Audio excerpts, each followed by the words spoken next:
सर्वांना जय भीम नमो बुद्धाय. सगळ्यांचं स्वागत आहे. पंडित वर्ग.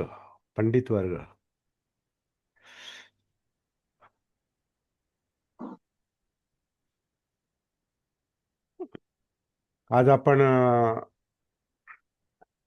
पंडित पंडित वर्गामध्ये जाणार आहोत.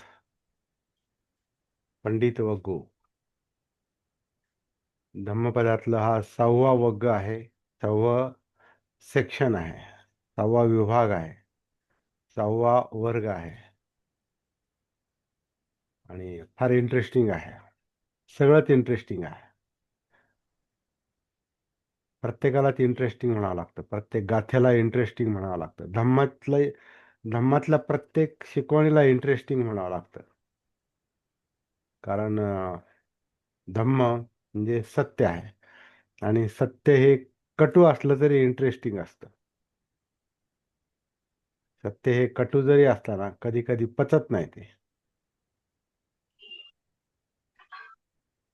कधी ते पचत नाही तरी पण इंटरेस्टिंग असतं.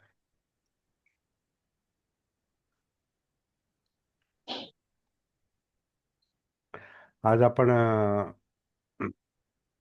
असंच काही पाहणार आहोत. कधी कधी पचत नाही, पटत नाही, पण इंटरेस्टिंग असतं. उदाहरणार्थ, आता थेट गाथेशी संबंधितच बोलतोय मी. पंडित वग्गातली पहिली गाथा आहे आणि धम्मपदातली 76वी गाथा आहे. आणि ती गाथा डोक्यात ठेवूनच, मनात ठेवूनच मी बोलतोय. काही गोष्टी पटत नसतात, पण त्या हिताच्या असतात.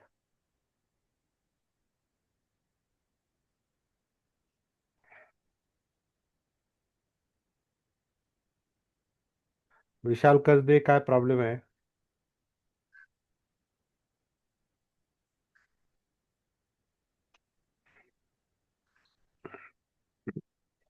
उदाहरणार्थ, न पटणाऱ्या गोष्टीबद्दल आपण बोलतोय. पटत नाही आपल्याला त्या. उदाहरणार्थ, आपल्याला जर आपला कोणी दोष दाखवला तर तुम्ही चुकताय की आपण भडकतो. पटत नाही ती गोष्ट. सांगणाऱ्याचा हेतू उदात्त असू शकतो, मोठा असू शकतो, पण आपल्याला नाही पटत. कारण आपला मी, आपला अहंकार, आपली सत्काय दृष्टी ते स्वीकारत नाही. सत्काय दृष्टी कधी स्वतःचे दोष स्वीकारत नाही. मी मी मी भाव असणारा, मीपणा असणाऱ्यामध्ये जे दोष असतात ते दोष त्याला मान्य नसतात. आणि कुणी दाखवणारा जर असेल ना, तर तो त्याच्यावर भडकतो. त्याचा द्वेष करतो, कारण ह्याच्यातच द्वेष आहे. तर तो दोष दाखवणाऱ्या दोष दाखवणाऱ्यावर पण तो भडकतो, त्याचा द्वेष करतो.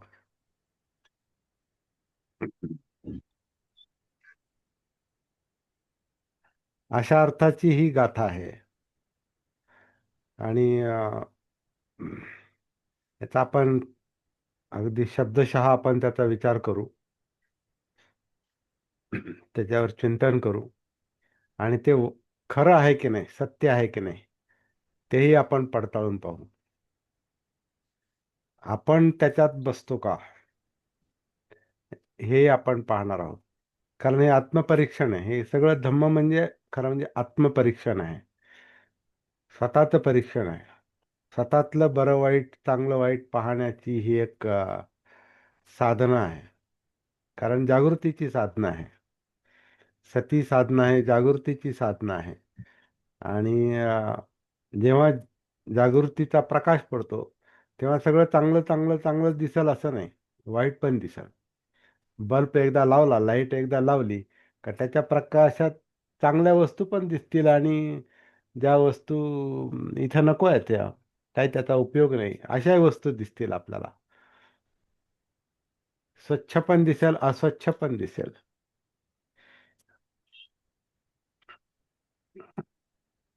सगळं दिसेल.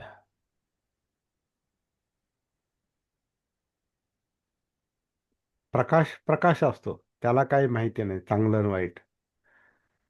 तसं सती जागृतीच्या प्रकाशामध्ये चांगलं पण दिसतं आणि वाईट पण दिसतं आपल्यातलं. दुसऱ्यासाठी नाही, आपल्यासाठी आहे. सती आपल्यासाठी आहे, जागृती आपल्यासाठी आहे, भान आपलं स्वतःच आहे. या जीवनाचं भान आहे, जगण्याचं भान आहे, ह्या जिवंत कायेचं भान आहे, भावनांचं भान आहे. भव, भावना म्हणजे बनण्याची जी इच्छा असते, तृष्णा असते, त्याला भव म्हटलंय, भवतृष्णा. असं असं पाहिजे आणि असं असं नाही पाहिजे, ते पण पाहिजेच. म्हणजे भावना, चित्त, त्याचं पण भान असतं. आणि त्याच्यानुसार चाललेले विचार, त्याचं पण भान असतं. किंवा विचारानुसार निर्माण होणाऱ्या भावना, जे परस्परावलंबी आहेत, एकाच नाण्याच्या दोन बाजू आहेत. हे आहे म्हणून ते आहे, ते आहे म्हणून हे आहे. हे विचार भावना एकाच नाण्याच्या दोन बाजू आहेत. मन आणि चित्त एकाच नाण्याच्या दोन बाजू आहेत. मन म्हणजे मनोधम्म, thinking process, brain, nervous system. त्याच्यामध्ये चित्त पण आहे, एकाच नाण्याच्या दोन बाजू आहेत. तर ते सगळं दिसतं सतीला, जागृतीला.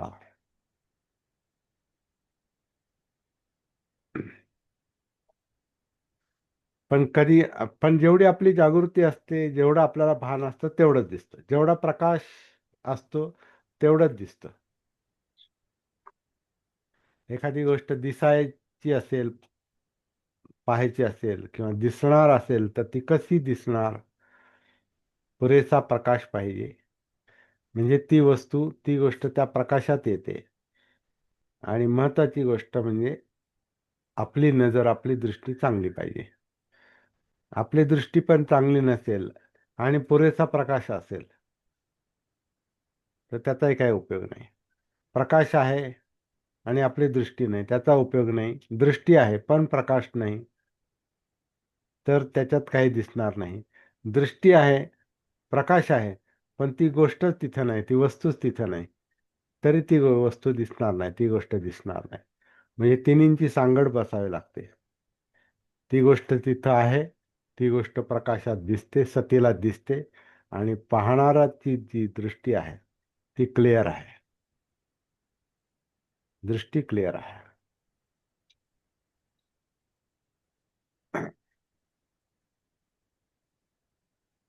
दृष्टी, दृश्य, द्रष्टा.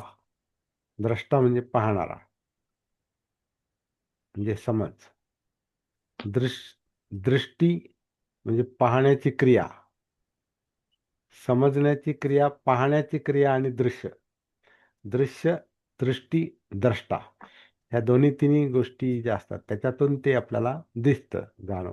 तर हे सतीमध्ये ह्या सगळ्या गोष्टी योग्य वेळी जर सती आपल्याला जर सापडली, सतीचा मार्ग, जागृतीचा मार्ग जर आपल्याला योग्य वेळी सापडला आणि योग्य पद्धतीने त्याची जर प्रॅक्टिस केली, तर मग आपल्याला सगळं आपल्यातलं बरं वाईट दिसतं.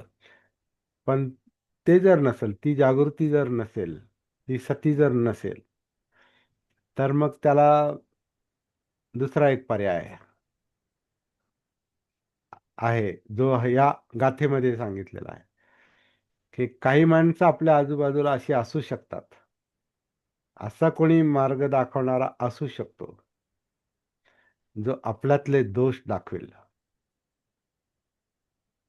आपल्यात जे वर्ज्य आहे, जे नको आहे, जे अहितकारक आहेत, जे पाप पाप कर्म करायला लावणार आहे, वाईट करायला लावणार आहे, वाईट मार्गावर नेणार आहे, असं आपल्यातलंच जे वर्ज्य आहे, जे जे नको आहे, नकोस आहे, नको नको आहे ते. ते वर्ज्य वर्ज्य गोष्ट आहे, टाकाऊ आहे, काढून टाकण्यासारखी आहे. अशा गोष्टी दाखवणारं एखादं जर असेल, तर ती फार महत्वाची गोष्ट आहे. म्हणून आता जिथं खरोखर धम्मप्रचार चाललाय ना, तिथं ते फार मोठं काम चाललेलं असतं. तिथं खरा धम्मप्रचार चाललेला असतो. आणि खरा धम्मप्रचार म्हणजे फक्त प्रवचन नाही, किंवा असं स्तुती करणं नाही, किंवा स्वतः स्वतःचा टेंबा मिरवणं पण नाही, काही किंवा काहीतरी फार आपली विद्वत्ता पाजळायची, किंवा जड जड शब्द बोलायचे, किंवा लोकांना गुंगून ठेवायचं, लोकांना बधीर करून टाकायचं, हिप्नोटाईज करायचं, लोकांना अ, स्वतःसाठी वापरायचं.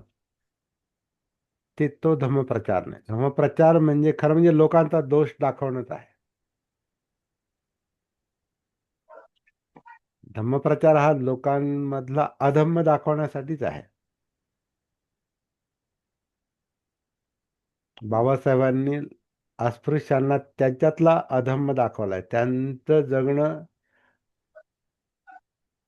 तुम्ही तुम्ही अस्पृश्यता धारण केलेली आहे, म्हणून तुम्ही अस्पृश्यता आहात, अस्पृश्य आहात, हे सांगण्याचं धाडस, हा दोष दाखवण्याचं धाडस, हे जे वर्ज्य आहे ते लक्षात आणून देण्याचं धाडस, आणि हम्म, काय म्हणतात, एक बेधडकपणा, तो एक कठोरपणा, त्याला कठोर माणसं लागतात त्याला. किंवा कठोर म्हणण्यापेक्षा त्याला अं, काय म्हणतात, कडक असतील ते कठोर. कारण कठोरतेचा अर्थ कधी कधी म्हणजे भावनाशून्य असा पण केला जातो. नाही, पण तशा अर्थानं कठोर नाही. बाबासाहेब कठोर होते, पण भावनाशून्य नव्हते. भावनाशून्य म्हणजे अशा अर्थानं, आता मराठी भावना,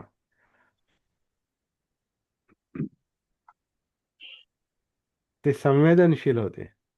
म्हणून ते कठोरपणे अस्पृश्यांना त्यांच्या जीवनाचं दर्शन त्यांना घडवत होते. तुम्ही असे आहात, तुमच्यात स्वाभिमान आहे का, तुम्हाला स्वातंत्र्य आहे का, तुम्हाला समता आहे का, तुम्हाला बंधुता मिळते का, तुम्हाला न्याय मिळतो का, हे त्यांना सांगत होते. मुक्ती कोण पथे, हे विरोधकांना सांगत नव्हते. तुम्हाला हे आहे काय, जिथं तुम्ही राहता, जिथं तुम्ही जगता, तिथं तुम्ही माणूस म्हणून जगता का, आणि तुम तुमच्यातली माणुसकी मेलेली आहे, हे तुम्हाला जाणवतं का, तुम्हाला माणसासारखं वागवलं जात नाही, हे तुम्हाला जाणवतं का, हे लक्षात आणून दिलेलं आहे. मग माणसं जागी झाली. जणू का एखादं धन एखाद्याने दाखवून द्यावं, तशा प्रकारची ती शिकवण होती. बुद्धांचं असंच होतं.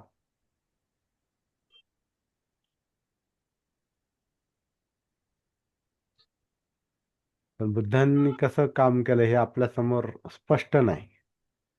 कारण त्यांच्या शिकवणीला धरून जी सूत्र तयार झाली, किंवा ज्या गाथा तयार झाल्या, त्या आपल्यापर्यंत आल्यात, पण त्यांनी त्या कशा पोहोचवल्या लोकांपर्यंत. जसं बाबासाहेबांचे स्पष्ट शब्द जे आहेत ते स्पष्ट आपल्याला कारण त्यांनी स्वतः त्याचं लिखाण पण केलं, आणि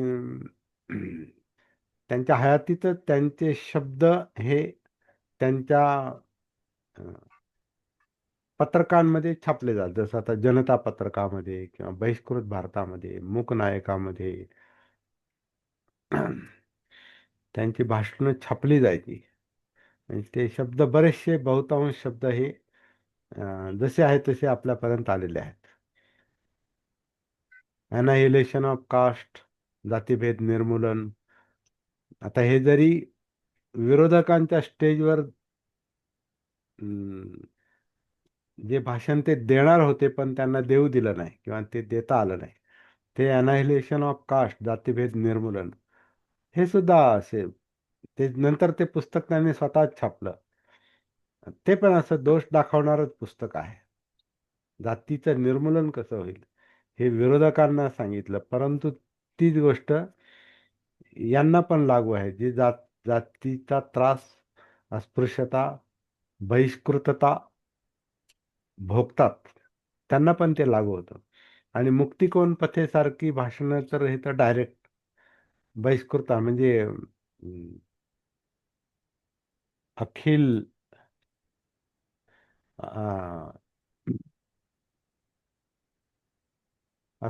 ती अस्पृश्य परिषद होती ना मुंबईची, नायगावची परिषद, जिथं मुक्तिकोन पथे, मुंबई इलाखा महार परिषद,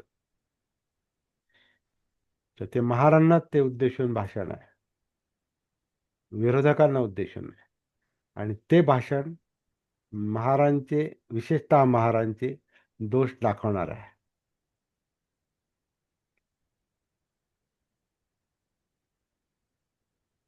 अस्पृश्यता म्हणजे, कारण तो धर्मांतराचा विषय होता.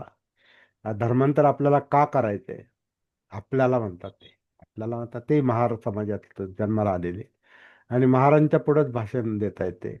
आणि आपल्याला हे धर्मांतर का करायचंय हे समजून घेण्यासाठी अस्पृश्यता काय भानगड आहे याची तुम्हाला जाणीव करून देणे हे माझं मी कर्तव्य समजतो, असं म्हणतात ते. म्हणजे यांना अस्पृश्यांना तर अस्पृश्यता काय आहे हे माहिती नाही, कळतच नाही, ते भानच नाही. आणि मग तिथं त्यांना ते अस्पृश्यता ही काय भानगड आहे.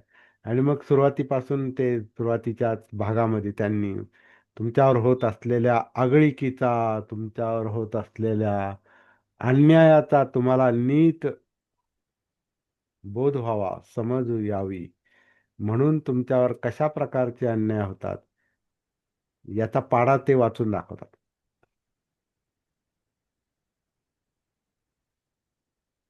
तर काहींना ते आवडलं नसेल, आणि काही जण ते ऐकून भानावर आले, जागे झाले. पंडित वर्गातली पहिली गाथा जी आहे ना, ही अशा अर्थाची आहे.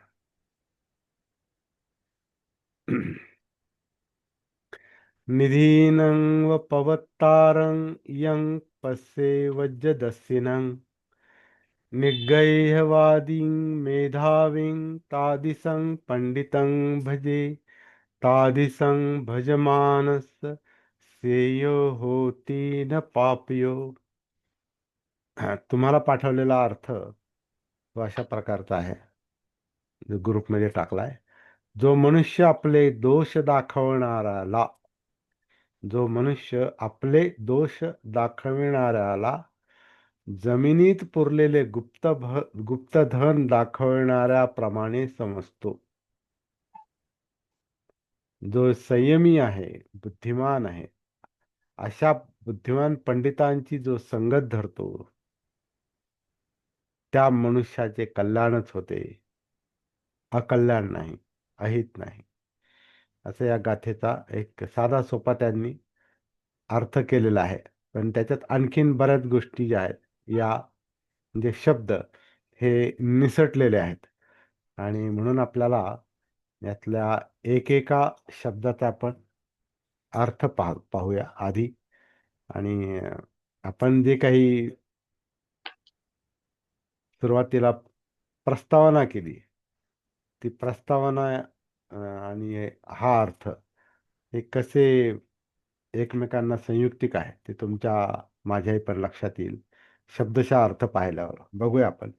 निधीनं पवत्तारं, आता निधी म्हणजे धन, ज्याला इथे त्यांनी गुप्तधन शब्द वापरलाय. गुप्तधन वगैरे असं नाही, धन, एखादं धन दाखवून द्यावं. गाडलेलं धन कसं असतं एखादं, म्हणजे दोष दोष बघा, आता हे दोषांना धन म्हटलेलं आहे, कारण दोष दाखवणं सोपी गोष्ट नाही, आणि दोष निघणं ही सोपी गोष्ट नाही. कारण ते दोष निघणं म्हणजे ते सोनं जाळून सोन्यातलं जे किटण आहे, जे नकोसं आहे, ते काढून टाकण्यासारखं, म्हणजे ते जाळण्यासारखंच आहे. सोनं जाळल्यावर सोनं शुद्ध होतं. तसं दोष निघाल्यावर माणूस शुद्ध होतो, चित्त शुद्धी होते. म्हणून ते धनासारखं म्हटलेलं आहे या ठिकाणी, की निधीनं पवत्तारं, म्हणजे एखादं धन, पवत्तारं म्हणजे प्रवर प्रवर्तन, किंवा ते प्रवक्ता, ते सांगणारा, दाखवणारा. पवत्तारं दाखवणारा, निधी दाखवणारा, धन दाखवणारा. जे यंग पस्से, हा, यंग पस्से वज्ज दस्सिनं, वज्ज म्हणजे वर्ज, जे नको आहे ते दाखवणारा जो आहे, वाईट दाखवून देणारा जो आहे, जो निग्रहवादी, म्हणजे निग्रह निग्रहवादी आहे, म्हणजे संयमी आहे, संयमाचा उपदेश देणारा आहे. दोष पण दाखवून देतो, पण संयमाने दाखवून देतो. आक्रस्ताळेपणा करत नाही. द्वेषातून दोष नाही दाखवत, संयमाने दोष दाखवतो, असा त्याचा अर्थ आहे. निग्रहवादी, संयमवादी, संयमाने उपदेश देणारा, म्हणून आपण बाबासाहेबांचा उल्लेख केला. बुद्धांचा तर आहे ते, परंतु आपल्याला हे दोन्ही तिन्ही हे त्रिकोणाच्या तीन बाजू आपल्याला सांभाळत पुढे जायचे. हा माझ्या मनातला एक ती प्रतिमा आहे. काम काम आपल्याला कसं करावं लागेल, त्रिकोणाच्या तीन बाजू आपल्याला सांभाळायच्या. आपण स्वतः बुद्ध बाबासाहेब, म्हणून आपण बाबासाहेबांचा संदर्भ, बुद्धांचा संदर्भ आणि आपलं काम एकाच साच्यामध्ये आपण आणण्याचा आपला हा प्रयत्न आहे. तर बाबासाहेबांनी जे सांगितलं ते संयमानच सांगितलेलं आहे. संयमाचा उपदेश आहे. बुद्धांचा उपदेश संयमानं सांगितलं. दुसऱ्यांचे दोष दाखवण्यासाठी नाही सांगत ते, किंवा त्यांच्या दोषांचा ह्यांना द्वेष वाटतो, ह्यांना राग येतो, हे चिडतात त्यांच्या दोषानं, त्यांच्या दोषांनी, त्यांच्यातल्या वर्ज्य गोष्टींनी त्याची ह्यांना चीड येते, म्हणून म्हणून हे दोष दाखवत नाहीत. हे दोष का दाखवतात? की ह्याच्यातून बाहेर पडा, त्याच्यातच तुमचं हित आहे, त्याच्यातच तुमचं कल्याण आहे, हे दाखवण्यासाठी ते बोलतात. आणि ते संयमानं बोलतात. निग्रहवादी, संयमानं सांगतात. शांत, शब्द घणाघाती असतील पण संयमी होते. दुखावणारे शब्द असतील पण माणसं दुखावली जात नव्हती, जागी व्हायची, भानावर यायची. कारण ते शब्द एका बाजूला कठोर पण होते, भीमटोला, भीमगर्जना, पण संयम. कारण त्याच्यामध्ये मेधा,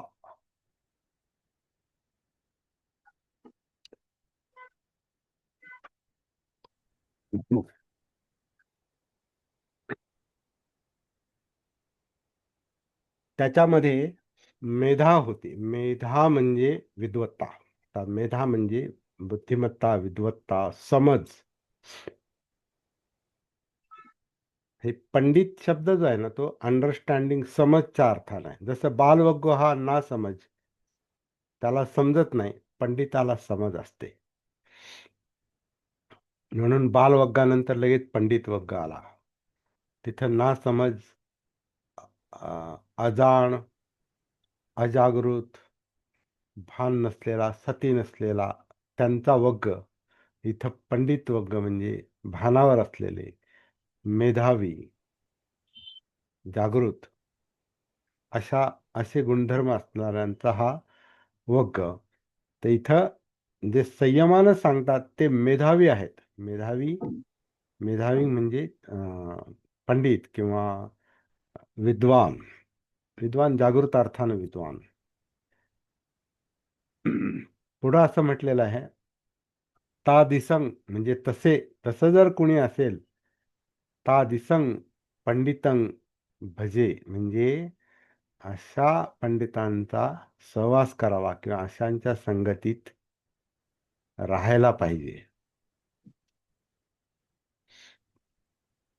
त्यांच्या संगतीत राहिल्याने तादिसं भजमानस, त्यांच्या संगतीत राहिल्याने सेयो होती. सेयो म्हणजे श्रेष्ठ, कल्याण. श्रेष्ठच होईल, चांगलंच होईल, श्रेयकारक होईल, कल्याणकारक होईल. सेय होती न पापियो, त्याच्यातून वाईट काहीच घडणार नाही, पाप घडणार नाही, अकल्याण घडणार नाही, हित घडेल, हित होईल. म्हणून अशा पंडितांचा आपण सहवास केला पाहिजे, अशा पंडितांच्या संगतीत राहिलं पाहिजे. पण तिथं आपलं आपली जी ग्रहणशीलता आहे, आपली जी समज आहे, आपलं भान जे आहे ना, ते पण तिथं उपस्थित पाहिजे. आपली जागृती तिथं उपस्थित पाहिजे. आपली सती उपस्थित पाहिजे. म्हणजे कोणी एखादा जर आपल्याला आपला दोष दाखवत असेल, तर आपण ती गोष्ट पॉझिटिव्हली घेतो, श्रेयस्कर श्रेयस्कर समजतो. अरे माझ्यातलं दडलेलं धन दाखवून दिलं जणू काही. निधीनं पवत्तारं, दोष दाखवणं म्हणजे धन दाखवणं सारखं आहे. कारण धन ह्या दोषांनी झाकलेलं आहे, असं त्याचा जणू काय अर्थ आहे. धन दाखवलं म्हणजे काय, त्याच्या वरचा पापुद्रा काढला, त्यातलं वरचं आवरण काढलं, ज्याच्यामुळे ते धन झाकलेलं होतं.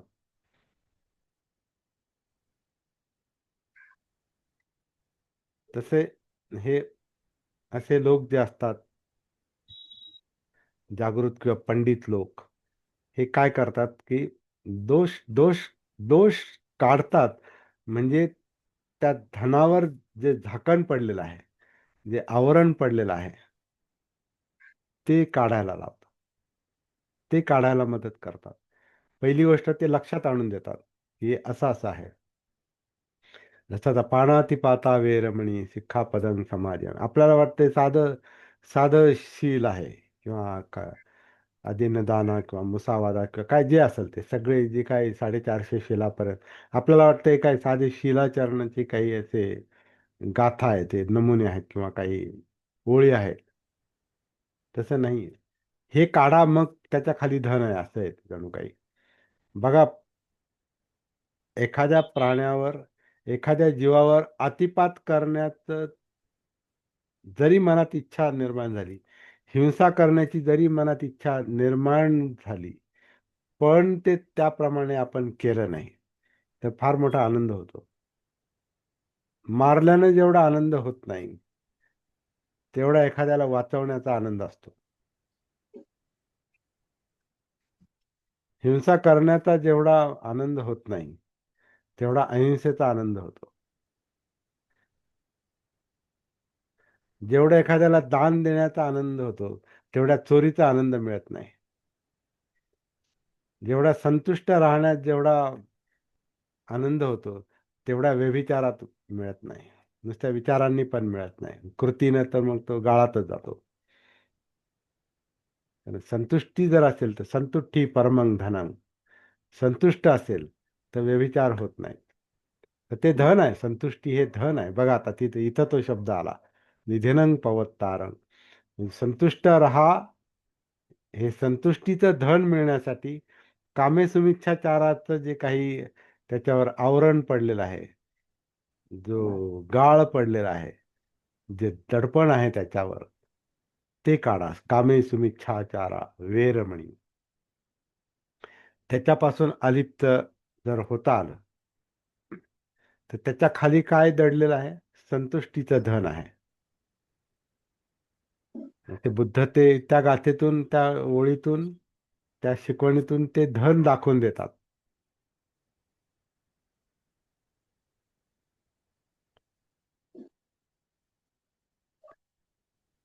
मुसावादा केल्याने, खोटं बोलल्याने माणूस भयभीतच असतो, घाबरलेलाच असतो. तो न्यूनगंडात असतो, कमी समजतो स्वतःला, त्यात तो अपराधी भावनेत जगतो तो. खोटं बोलणारा कधी धाडसी नसतो. तो भले दाखवत असेल, रेटून खोटं बोलत असेल, पण आतून तो घाबरलेला असतो. आणि ते निर्भयतेचं धन त्या खोट्या बोलण्याखाली दडपलं गेलेलं असतं. सत्य बोललं की माणूस निर्भय होतो. निर्भयता हे धन आहे. कारण तिथं ते थेट सरळ मार्ग आहे तो. निर्भयतेचा मार्ग सरळ आहे. तो कुचंबलेला मार्ग नाही. इकडं तिकडं पाहून जगण्याचा मार्ग नाही. आणि खोटं बोलणारा नेहमी, खोटं वागणारा नेहमी इकडं तिकडं पाहतो. मला कुणी ओळखत तर नाही. माझ्यावर कोणाची पाळत तर नाही. मला पकडणार तर नाही. माझ्यावर काही कारवाई तर होणार नाही. माझ्या मागे ईडी तर लागणार नाही. कारण ते म्हणजे त्याचं आपण समर्थन करत नाही. तो त्याचा मिसयूज पण आहे. तो भाग वेगळा आहे तो. पण जे अं, खरोखर अपराधी असतात, त्यांना ते भयच असणार आहे. म्हणून आता आजकाल ते सगळा पक्षांतरामध्ये ते हाच हाच मुद्दा जास्त हायलाईट करतात बघा.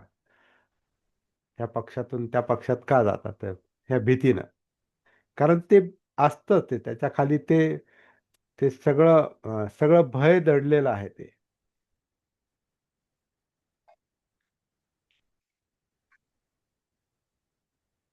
तर ते स्वतःच ते सोडून दिलं. अदिन्नदाना स्वतःच ते सोडून दिलं. मुसावादा स्वतःच सोडून दिलं. तर त्याच्या खाली आपोआपच ते धन आपल्याला सापडतं.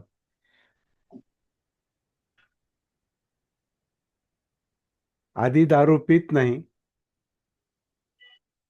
नंतर दारू पितो आणि नंतर दारू सोडतो. तर त्या सोडल्यानंतर त्याला एक प्रकारचा वेगळाच कॉन्फिडन्स पण येत असणार आहे, की आपण सुटलो त्याच्यातून. आपण मोकळे झालो. ते एखाद्या धन सापडल्यासारखंच आहे. कधी-कधी ते सुरुवातीला आपण निर्व्यसनी आहोत, तर त्याचं तेवढं महत्त्व पटत नाही. पण काही माणसं जेव्हा व्यसनाधीन होतात आणि व्यसन सुटतं, तर त्यांना फार आनंद होतो. म्हणजे योग्य वेळी सोडलं तर. भानावर आल्यावर. सतीमध्ये आलं आणि त्यांना कळालं, की अरे हे आपल्यातला दोष आहे. हे आपल्याला नाही केलं पाहिजे. आणि ते जर त्यांना जमायला लागलं, बघा आता काही लोकं म्हणतात, "अहो, इतके दिवस ते चाललं होतं, पण ते सुटलं, संपलं ते." आनंद होतो. धन उघडं होतं. कॉन्फिडन्स वाढतो. आत्मविश्वास वाढतो. जीवनाला वळण मिळतं.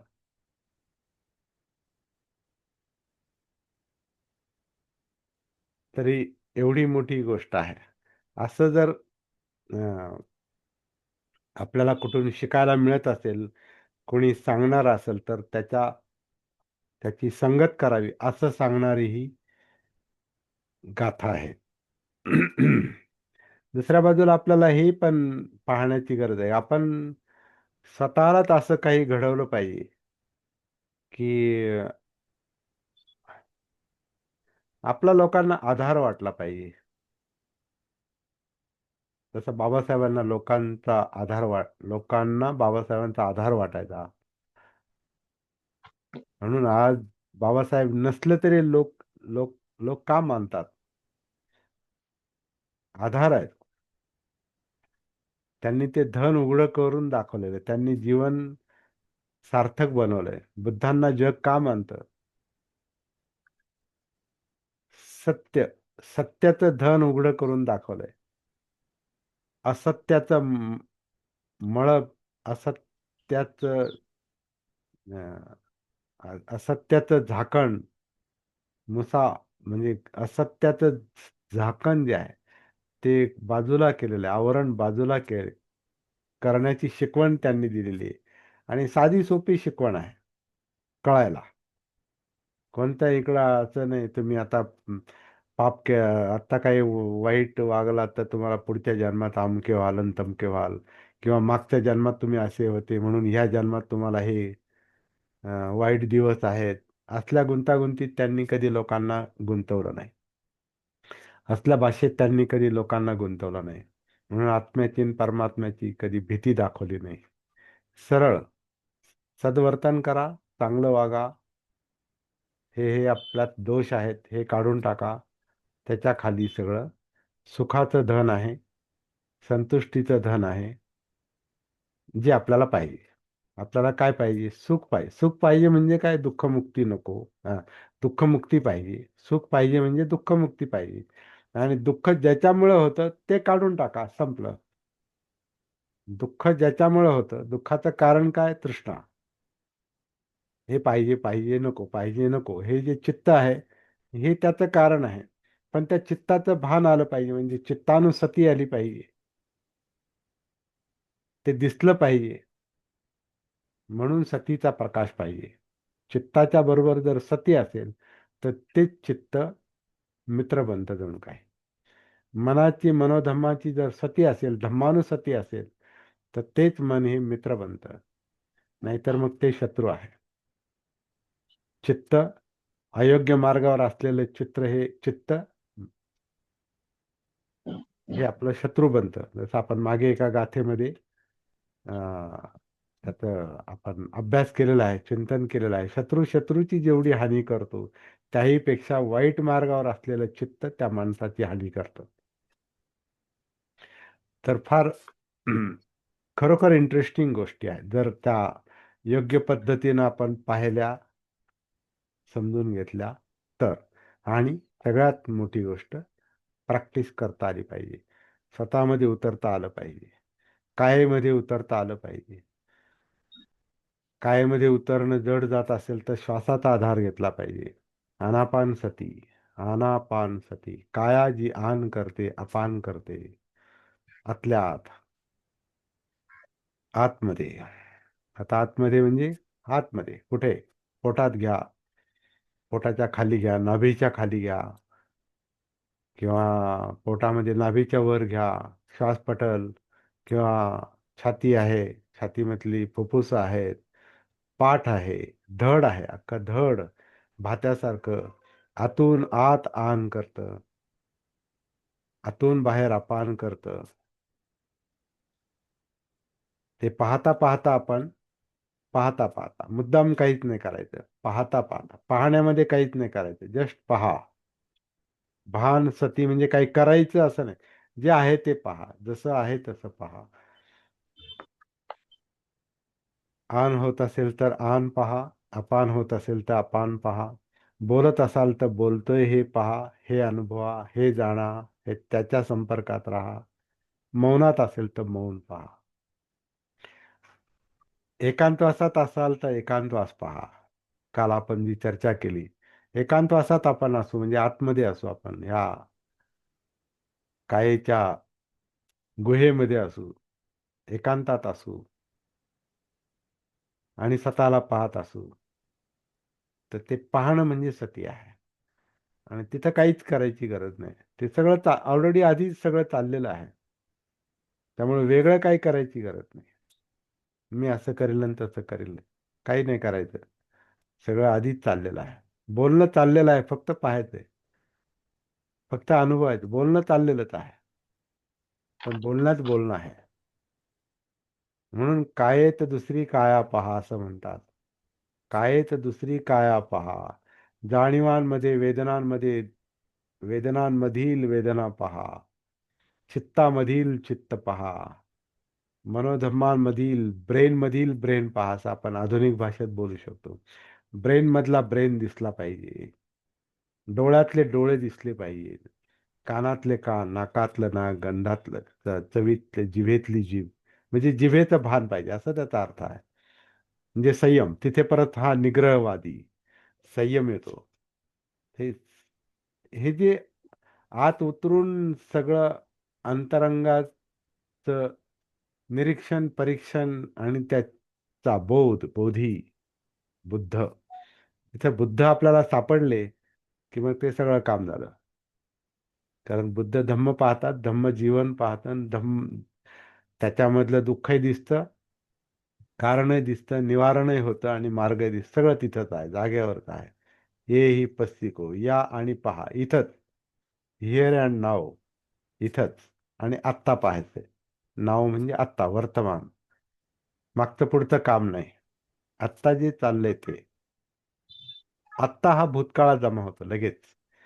आत्ताबद्दल बोलता बोलता आत्ता हा भूतकाळ बनतो. आपण आत्तामध्ये पाहिजे. गेलं ते गेलं, हा संपलं. आत्ता हा मृत होतो, तोच भूतकाळ बनतो. म्हणजे स्मृती, समृत. जे मरत, आत्ता हा मरतो.